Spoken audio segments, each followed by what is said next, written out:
हम दो हमारे दो, बच्चे दो ही अच्छे। बचपन से हम लोग यही स्लोगन सुनते आ रहे हैं, लेकिन मुझे लगता है कि अब हालात बदले हैं तो स्लोगन भी बदल गया है। तमिलनाडु के मुख्यमंत्री कहते हैं एम.के. स्टालिन कि क्यों न नवविवाहित 16-16 बच्चे पैदा करें। हालांकि उन्होंने मजाकिया लहजे में कहा, मकसद ये था कि ज़्यादा बच्चे क्यों न पैदा करें। आंध्र प्रदेश के मुख्यमंत्री चंद्रबाबू नायडू कहते हैं कि जिन लोगों को 2 या से 2 से अधिक बच्चे होंगे वही स्थानीय निकाय चुनाव लड़ पाएंगे। और बात सिर्फ आंध्र प्रदेश और तमिलनाडु तक नहीं रहती है, पूरी दुनिया में इस पर बहस शुरू हो गई है। और यहाँ तक कि एलन मस्क तक ने कहा कि लोगों को बच्चा पैदा करने में खर्च की चिंता नहीं करनी चाहिए। हालांकि उनका अलग लॉजिक था, लेकिन यहाँ पे जो मुद्दा उठा है उस मुद्दे के पीछे 2-3 खास वजह है। एक तो बूढ़ी होती आबादी है, जिसको एजिंग पॉपुलेशन कहते हैं, और दूसरा राजनीति भी इसमें काफ़ी ज़्यादा है। क्योंकि राजनीति इसलिए ज़्यादा है कि आबादी कम होगी तो आपको लोकसभा में आपका प्रतिनिधित्व घट जाएगा, फिर केंद्र सरकार में आपका दबदबा कम हो जाएगा। ये भी एक चिंता है। और इन चिंता के बीच केंद्र सरकार से जो फंड जाता है उस फंड में भी हिस्सेदारी कम हो जाएगी अगर आपने जो है आबादी आपके राज्य की कम होती है तो आबादी कम होने के कई सारे नुकसान भी हैं। और बूढ़ी होती आबादी के अपने अलग नुकसान हैं। तो आज हम इसी पर करेंगे चर्चा। नमस्कार, मैं हूं लक्ष्मण रॉय और हमारे साथ इस चर्चा में कई सारे खास मेहमान जुड़ेंगे, लेकिन उन मेहमानों से आपका परिचय कराऊं इससे पहले देखते हैं ये खास रिपोर्ट।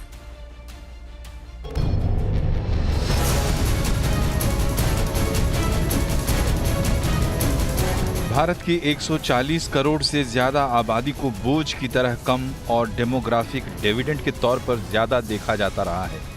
लेकिन बदलते वक्त के साथ अब हालात भी बदल रहे हैं। आंध्र प्रदेश और तमिलनाडु के मुख्यमंत्रियों के आबादी बढ़ाने को लेकर दिए गए बयान आने वाले दिनों में गंभीर समस्या की तरफ इशारा कर रहे हैं।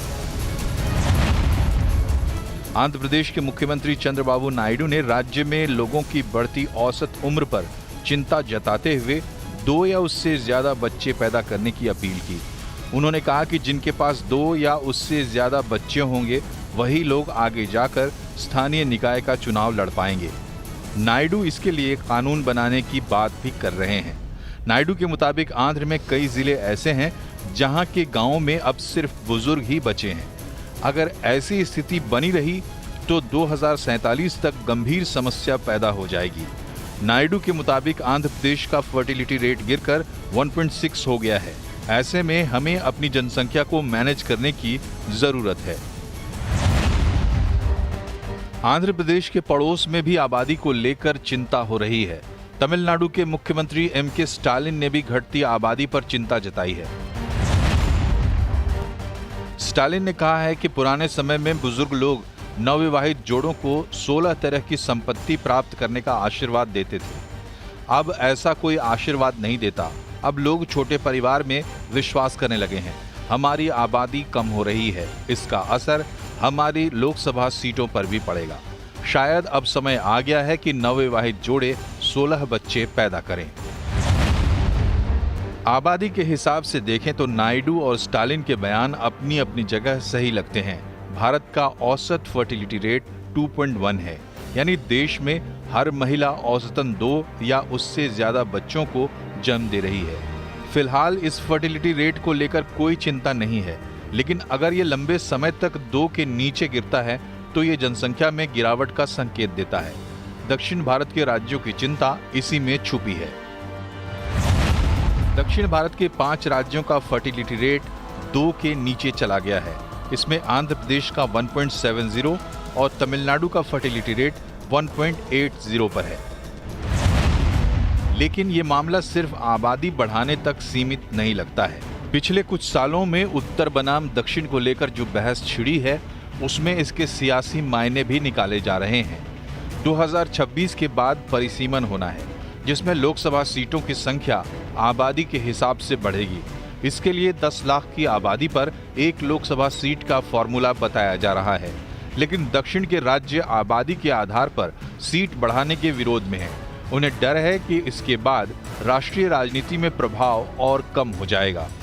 इसके अलावा दक्षिण के राज्य केंद्र सरकार पर राजस्व के बंटवारे में भेदभाव का मुद्दा भी उठाते रहे हैं। तो ऐसे में नायडू या स्टालिन के बयान को सिर्फ आबादी बढ़ाने तक ही देखा जाए या फिर इसका मुखड़ा कुछ है और बात कुछ और। बुजुर्गों की बढ़ती आबादी कितनी गंभीर समस्या है? क्या ज्यादा बच्चे पैदा करना इसका सॉल्यूशन है या फिर नायडू और स्टालिन एक तीर से कई निशाने साध रहे हैं?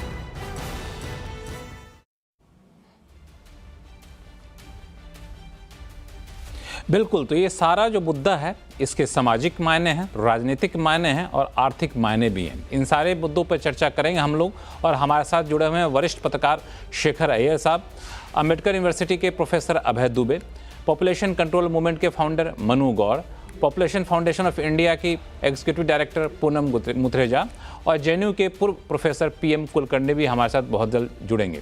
तो इन सब से बातचीत करेंगे, लेकिन शेखर अय्यर साहब सबसे पहले मैं आपके पास जाऊंगा, चूँकि साउथ की राजनीति पर आप काफ़ी गहरी पकड़ भी रखते हैं।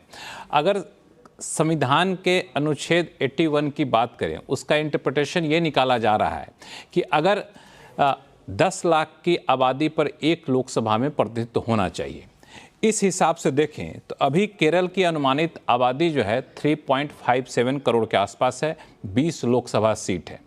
उत्तर प्रदेश की अनुमानित आबादी 23.56 करोड़ है और लोकसभा सीट 80 है। लेकिन अगर परिसीमन किया जाता है, मौजूदा आबादी के हिसाब से अगर सांसदों की संख्या दी जाती है, तो केरल के लोकसभा सांसद 20 से बढ़कर 35 हो जाएंगे, लेकिन उत्तर प्रदेश में ये बढ़ोतरी 80 से बढ़कर 235 तक हो सकती है। जाहिर तौर पर केंद्र में इन साउथ के राज्यों की भागीदारी कम हो जाएगी। तो शेखर अय्यर साहब, इनकी चिंता तो जायज़ लग रही है, क्यों? नहीं, बिल्कुल। देखिए, इनकी चिंता 2-3 कारण है जो आपने बताया। स्टालिन की चिंता ज्यादा राजनीतिक है और चंद्रबाबू की चिंता ज्यादा आर्थिक है। और बात है कि क्या, क्योंकि अभी सेंसस होने वाला है, हो सकता है जनवरी 2025 से शुरू होके दिसंबर 2025 तक खत्म हो जाए और 26 में इस सारे डेटा कोलेक्ट करके फिर आगे जो लोकसभा चुनाव होगा 2029 में, उससे लागू होने की बात है डिलिमिटेशन की। लेकिन डिलिमिटेशन को लेकर जो अभी जितना फॉर्मूला पहले लागू रहा है, उस फॉर्मूले को बदलने की बात कई दिनों से चल रहा है कि वो फॉर्मूला सही नहीं होगा, क्योंकि दक्षिण के जितने स्टेट्स हैं उनका मानना है कि उन्होंने पॉपुलेशन कंट्रोल बहुत जोर से और अच्छी तरह से उसको मैनेजमेंट किया है, लेकिन उत्तर भारत में इस तरह की मैनेजमेंट नहीं हुई है। और आज अगर फाइनेंसिस की बात करें, उनका कहना है कि हमारे से अगर हम 1 रुपया का हमारे जो सेंट्रल पूल में अगर टैक्स जाता है, जो कलेक्ट होके जाता है हमारी राज्यों से, कर्नाटका हो, तमिलनाडु हो, केरला हो या तेलंगाना हो, लेकिन वापस में हमें 1 रुपये से कम मिलता है। इस तरह उनकी आर्ग्यूमेंट है। और स्टालिन की तो दूसरा सोच है, क्योंकि उनको लगता है कि ये जो डिलिमिटेशन होगा, क्योंकि बीजेपी का डोमिनेशन आज उत्तर भारत में है, ये सीटों के बढ़ाने के बाद हो सकता है बीजेपी की डोमिनेशन बढ़ जाए और डीएमके जैसे पार्टी को ज़्यादा नहीं रहेगा। लेकिन मेरी जो जितनी अंडरस्टैंडिंग है, अभी तक फॉर्मूला तय नहीं हुआ है, क्योंकि पहले सेंसस होगा, सेंसस के पास फिर डिलिमिटेशन काम होगा। डिलिमिटेशन में हर लोकसभा चुनाव क्षेत्र कितने आबादी होनी चाहिए, क्योंकि इसमें असेंबली सीट्स का भी बात है। कई सॉल्यूशंस की बात हो रही है कि आप लोकसभा सीट मत बढ़ाइए, केवल असेंबली सीट बढ़ा दीजिए, क्योंकि पार्लियामेंट का ज़्यादातर काम जो केंद्र कानून का है, पॉलिसी का है, लेकिन जो सुशासन का काम है वो राज्यों का काम है, इसलिए वहां पे ज्यादा लोगों की रिप्रेजेंटेटिव की ज्यादा ये मायना रखता है, इसलिए केवल असेंबली सीट बढ़ाई। तो कई फॉर्मूला की बात हो रही है, कई सॉल्यूशन की बात हो रही है, लेकिन अभी से ये बहस। अच्छा, दूसरी बात हमें समझना चाहिए, क्योंकि आप जो फिगर्स दे रहे थे, जो TFR यानी total fertility rate, total fertility rate का मतलब जो भारत में एक महिला या राज्य में एक महिला कितने बच्चे को जन्म दे रही है, अगर वो 2 से कम है, ये केवल दक्षिण राज्यों में नहीं है, आप देख लीजिए असम में भी 2 से कम है, गुजरात में 2 से कम है, हरियाणा में 2 से कम है, उड़ीसा में 2 से कम है, महाराष्ट्र में भी 2 से कम है, पश्चिम बंगाल में भी 2 से कम है। पश्चिम बंगाल में तो 1.6 है, सिक्किम सबसे लोएस्ट है, 1.1 है। तो उनको अगर एवरेज दिखा जाए, टोटल फर्टिलिटी रेट का मतलब एवरेज के हिसाब से, अगर एक महिला इन राज्यों में 2 बच्चे से कम यानी केवल 1 बच्चे पैदा कर रही है, तो दूसरा समस्या भी, जिस समस्या का आपने जो शुरू में जो रिपोर्ट में बताया कि एजिंग पॉपुलेशन, जिस बात को चंद्रबाबू नायडू ने जिक्र किया, ये बात को स्टालिन ने नहीं जिक्र किया। चंद्रबाबू ने कहा है कि एजिंग पॉपुलेशन की वजह से जो आर्थिक क्राइसिस पैदा होगी, वो दूसरी बात है। जो प्रॉब्लम आज चाइना में है, जापान में है दोनों ही समस्या और कई है, यूरोपीय में है। ये दोनों ही बात आपने कही कि ये इस पे दोनों पे